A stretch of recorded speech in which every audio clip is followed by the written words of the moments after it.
اگر ہم کھانا نہیں کھائیں گے ہمیں پتہ ہے کہ ہم کمزور ہو جائیں گے، ہم نہیں چاہتے ہیں کہ ہمارا جسم جو ہے وہ کمزور ہو جائے، لیکن کبھی ہم نے سوچا ہے کہ انسان کے اندر ایک ایسی چیز بھی ہے، اس کو اگر آپ غذا نہیں دو گے تو وہ چلائے گی نہیں، اس کو اگر آپ غذا نہیں دو گی اس کو بھوک نہیں لگے گی، اس کو اگر آپ غذا نہیں دو گے تو وہ آپ سے نہیں کہے گی کہ مجھے غذا دو، لیکن وہ اندر ہی اندر مر جاتی ہے، وہ کمزور ہو جاتی ہے۔ وہ چیز کیا ہے؟ وہ ہے روح۔ انسان جسم کو تو غذا دیتا ہے لیکن اس روح کو بھول چکا ہے، اس روح کو وہ غذا نہیں دیتا ہے۔ اگر انسان جسم کے لیے اتنی فکر کرتا ہے تو روح کے لیے وہ فکر کیوں نہیں کرتا ہے؟ اسی لیے انسان بے سکون ہے، انسان کو سکون نہیں ہے، کیونکہ وہ روح کی فکر نہیں کرتا ہے۔ روح کی غذا کیا ہے؟ نماز۔ روح کی غذا ہے تلاوت، روح کی غذا ہے ذکر الہی، کیونکہ اللہ تعالیٰ قرآن میں فرماتا ہے الا بذکر اللہ تطمئن القلوب۔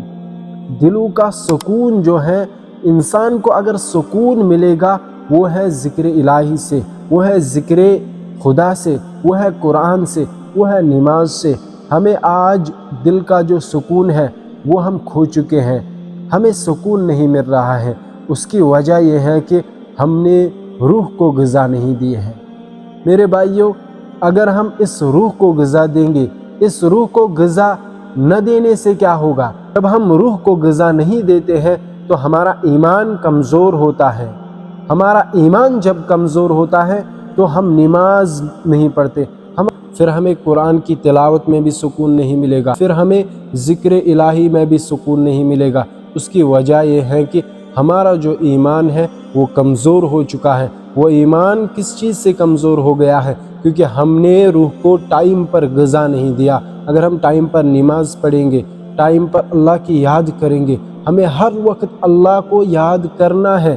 اگر ہم اللہ کو یاد کریں گے تو اللہ ہمیں سکون دے گا، ہر چیز میں سکون دے گا، اور انسان ہر چیز میں کامیاب بھی ہوگا۔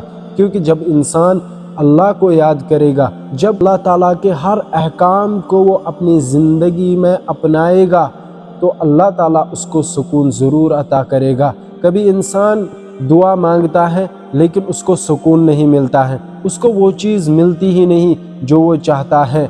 اللہ تعالیٰ کبھی آزماتا ہے اپنے بندے کو کہ یہ دعا مانگ رہا ہے، میں آزماتا ہوں، اس کو میں فی الحال عطا نہیں کروں گا، کل دیکھو آئے گا، کل دیکھتے ہیں آئے گا یا نہیں۔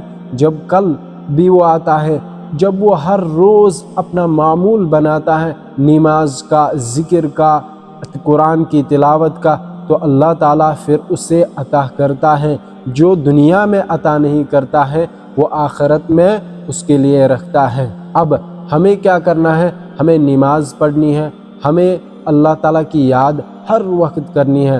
ہم اللہ تعالیٰ کو یاد تو کرتے ہیں لیکن مصیبت میں، جب ہمیں مصیبت کوئی آتی ہے تو ہم اللہ کو یاد کرتے ہیں۔